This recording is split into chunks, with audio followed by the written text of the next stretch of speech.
Okay. So, I guess that didn't go well. Qualitative data. We'll see how this all comes together in a minute. Quite evidently, my PowerPoint is, let's just get it all out there and then we can have a look at that.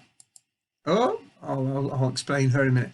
So quantitative and qualitative data is quite straightforward as well. If it is quantitative data, it's a quantity, it is a number.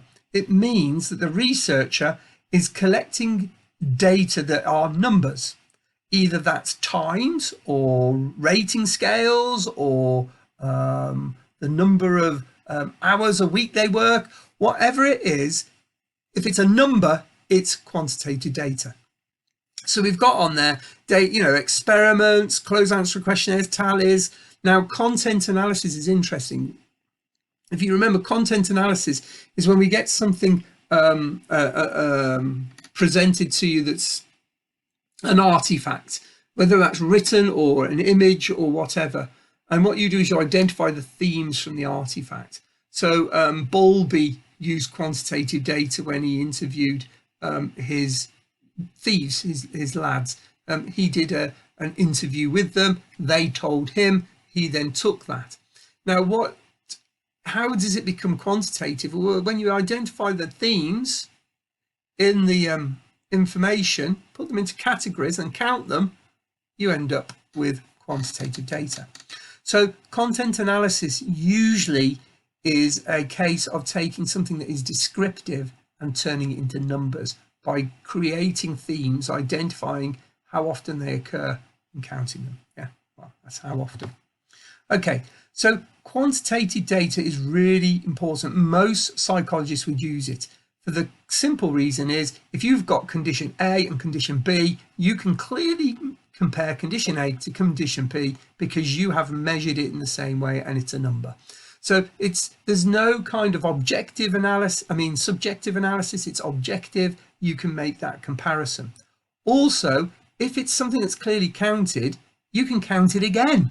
And if you count it again and you get the same findings, you know that you've got a reliable finding, it's consistent. The problem is that sometimes things lack validity. On a scale of 1 to 10, how exciting is WandaVision? Yeah, the program. We must, wow, it's really exciting. Yes. However, that's too simplistic because there's many facets to WandaVision. Some are great and some maybe not so great. So it might be too simplistic to put things into numbers.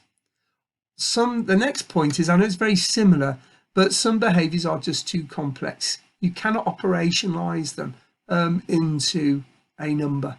Okay, and so you need to do it qualitative. So for instance, if we want to talk about experiences as a child, well, how on earth do you turn that into a number? Very, very difficult. Whereas a description you could. Okay, so qualitative data is the opposite. Obviously, qualitative is anything described. Anything with words in is qualitative data described. So this could be case studies. You could describe what you see as a researcher with a case study. An observation, you could describe what you're doing rather than tallying. If somebody is describing their thoughts or feelings in a questionnaire, what are your views on WandaVision? Yeah, that could then be described. Okay, so content analysis, this is when you don't turn it into numbers, when you just look at it and take the main themes out and describe them. Qualitative data. So it has high validity because there's lots of information, lots of detail can come out of this. Someone's not constrained to that rating scale. They can talk about WandaVision and the aspects that they like and don't like, rather than saying from a scale of 1 to 10, what do you think of it? Okay, so it provides that detail, and the detail gives validity.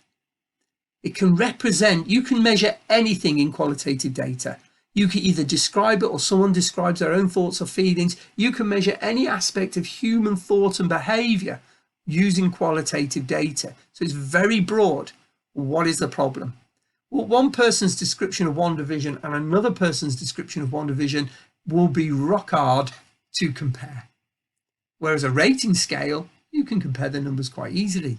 So what are, qualitative data might be rich, but it's not very useful in making comparisons, in coming to firm conclusions. You kind of get these woolly conclusions.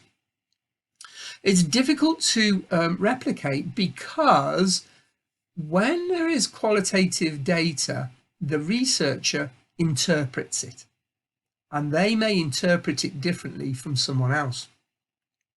So it's far hard then to find consistency in that. Okay, so if that concept's difficult to say, look, it's difficult to repeat. Yeah, and so therefore harder to assess reliability.